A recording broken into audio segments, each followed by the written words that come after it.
এই যে খানকির পোলা ফারুক আমারে বলছিল যে আমারে নাকি কোম্পানিতে দিবে। আইসা দেখি খানকির পোলায় কোনো কোম্পানির লগে কোনো যোগাযোগ নাই, শুধু টাকা নেওয়ার ধান্দা।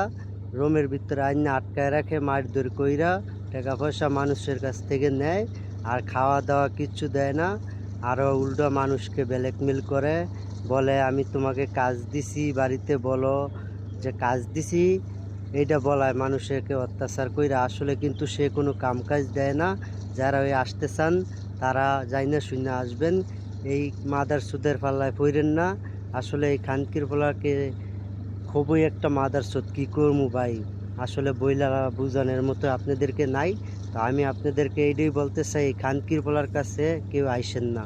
আর যদি কেউ পারেন এই ভিডিওটা শেয়ার করে দিবেন, তাহলে দেখবেন যে আপনার দ্বারা আরেকজনের উপকার হইবে। এটাই।